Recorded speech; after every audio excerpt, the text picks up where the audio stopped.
Boom! Yet another victory for the Chelsea. This time against the big six side for the first time in forever. But a very well-deserved victory for Chelsea. Just came off of it.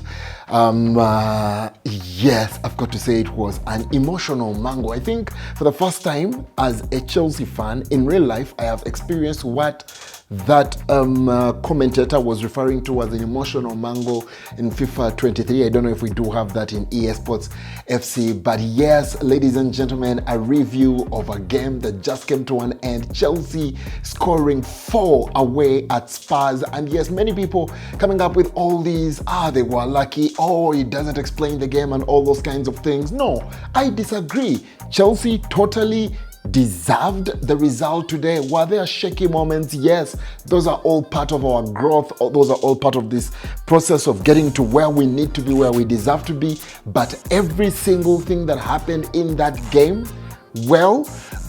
points to how far Chelsea have come, and that's exactly what we're going to be discussing in this video. My name is Desire Derek Ford Mugumisa. I am at D Mugumisa on X, D Mugumisa on Instagram, and at Double D Mugumisa on TikTok. Follow me there. But very importantly, please subscribe to this channel. Let's build those numbers together and get to go further and further. Now, before I look up the different things that happened in this game, I want to point out a couple of things. Pochettino and his trusting of players, it's fast becoming a part of his legacy, and we've got to credit him.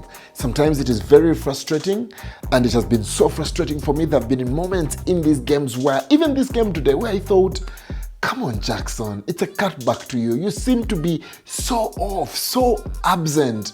Can't you just control that ball and find a way? But then in there, you also see Jackson trying to score, and he's not panicking and shooting on side. He's trying to do the whole cutback, or just maybe dribble a little more and, buy some space and maybe have a shot on goal that just didn't get to work out. But yes, there have been some beautiful flashes coming in from Nicholas Jackson.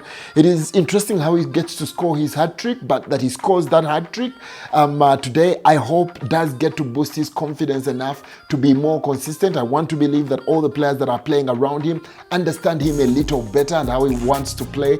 I saw a bit of what we saw in preseason when he scored those goals when Ian Martin was putting him through, and a couple of those today were exactly that, putting him through, especially for the goal for his hat-trick, yes, and our fourth goal. You saw he had Mudryk, and of course Mudryk being present also helped for Vicario to get off his feet in there. But a player that is panicky and all of that, a player that doesn't have quality like made Jackson to be, made him out to be, does not get to shimmy. And I know he wanted to give it to Mudryk, but for him to just shimmy and notice that Vicario has gone and just get to buy himself space to the right and get to convert that, I think shows the quality that Jackson should be.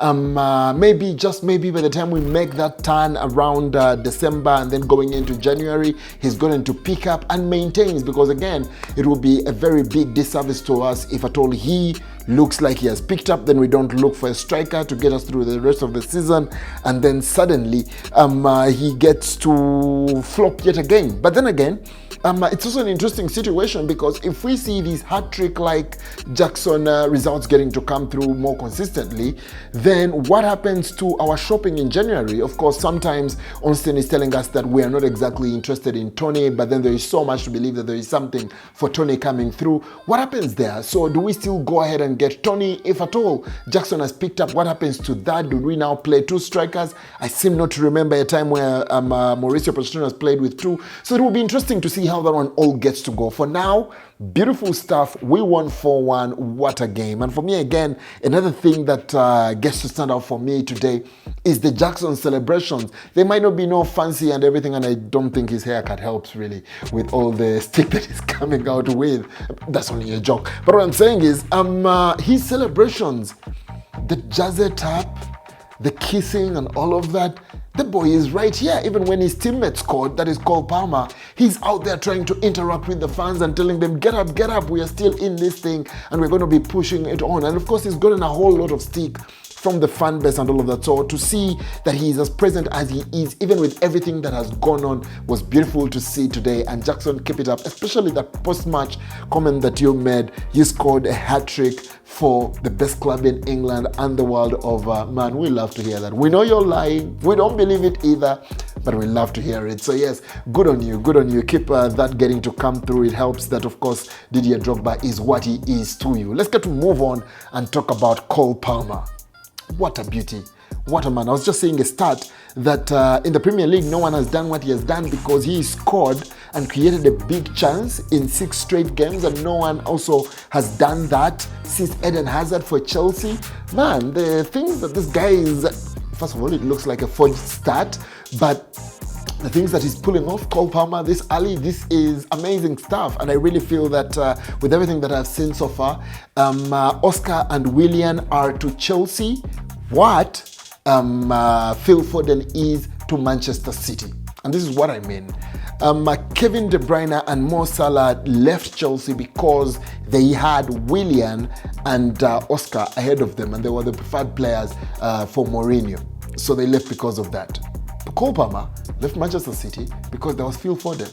And when he played off the right, well, there might have been Mahrez in the past and stuff like that, but it was really Phil Foden. And I am glad that we have Cole Palmer. He has himself an opportunity that he would never have had at Manchester City this season, or even the next possibly. So yes, everything seems to be pointing towards us finally getting a gem to work out for us where they failed to work for someone else. And I think this will be great get back for that. Now, let's talk about the result. A couple of us are really pointing out how we were lucky and all of those kinds of things. What do you mean lucky? Do you see the goal that Kulusevski scored against us? Which could have easily, I don't know, I didn't even pay attention to that. But the huge deflection of Colwill. Nothing the lad did. Maybe Colwill could have stepped up further, closer to Kulusevski and all of that. We can talk about that. But it was a huge slice of luck. It's not because they had dominated us and just put us, apart and scored a goal. No one would have blamed any player for that particular goal. Then you look at the goal that, of course, Son scored, slightly offside and all of that. But yeah, they are a beast on Hotspur when they attack like that and all of that. But that really was what they had, apart from, of course, also what Son got saved in there. So saved by Sanchez before we went back and made it 3 and 4 at the end. But yes, I think that there was a whole lot of luck for Spurs as well. It's not like they dominated us fully. Then we came into that game late as Chelsea, so that might have been a mistake that we made at the start of that particular game and all of that. But yes, we have to acknowledge that was a big chunk of luck or slice of luck that went Spurs' way in that particular game. As we go about discrediting the effort and the quality of result that this Chelsea side scored tonight, I think that is something we need to take note of. And very importantly as well, a couple of people are going to point out, you played against a team with 2 red cards, Well, you've got to earn those red cards. We saw Manchester United play against this Tottenham.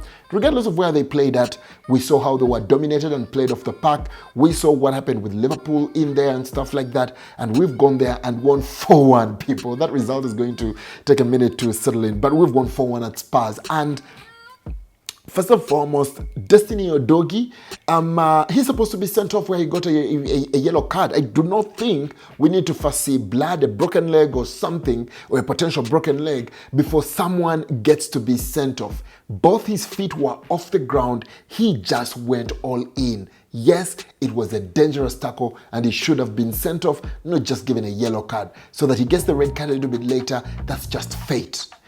Then we go over to Romero and his red card right there. As Sterling scored that goal that came off the hand and everything, look at those highlights clearly, he gets to kick out at Colwill in the build-up to that particular game. So yes, that is going on and all of that, but that should be a red card. That should be a red card. That kick out that he has on Colwill, that should be reviewed by VAR. That should be a red card as well. So he doesn't get that, and I'm glad that a little bit later on in the game he gets that. Yes, of course, it's a follow-through and everything.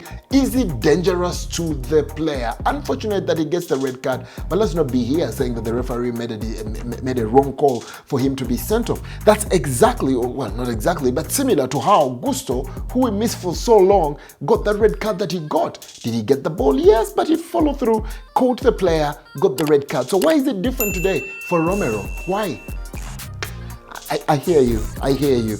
That high line, though, that Spurs maintain, and you know, sometimes you have a style of play and everything, but I think there was amateurish coming in from Postecoglou. At the start of the game, there was a moment whereby, because remember, we were also kind of linked to Postecoglou when we were at the point of shortlisting the managers that could come to Chelsea. Postecoglou was one of the managers that was spoken of, and there's always that feeling of, did we get the wrong one and all of that, because of the way they were playing. They play some beautiful football, Spurs, and all of that. But I think in as much as he is that good on attack and everything, he should be more understanding of his style and what it can get to do. There is no reason whatsoever that a team like that, knowing who is in the Chelsea squad and how pacey they are and how they kept bringing in the Modrics and all these other players and stuff, with how pacey they are, I do not see why you're still playing a high line close to the center line as much as you are doing, especially when you saw Vicario saving you on 2 or 3 occasions getting to come out there. I thought that was amateurish. I thought that was naive, and that's exactly why Spurs are being beaten 4-1 and not getting to play out to a maybe 1-1 or maybe losing at most by a goal in that particular game. That is really my view on the game that we just watched. I really do hope that it is the kind of result and performance that sparks our season around. And up next is Manchester City somewhere. Again, for me, these were games that I was not worried about, because again, my biggest challenge is the Sheffields of this world and whichever other smaller side that we might play against, the one that is likely going to park the bus. If you're going to play that high line, if you're going to attack Chelsea, I think we are in with a chance to harm you and likely win against you. And Spurs did that again for us. We threw it away against Arsenal. We failed to capitalize on Liverpool. Finally, we get something against Spurs, and I hope we follow that up with something against the team that is Manchester City next. Let me know what your thoughts were on that particular game in the comment section. Please follow me on social media as well. Let's have our conversations there as well. Build that community, shall we? Ladies and gentlemen, until our next video, keep the blue flag flying high.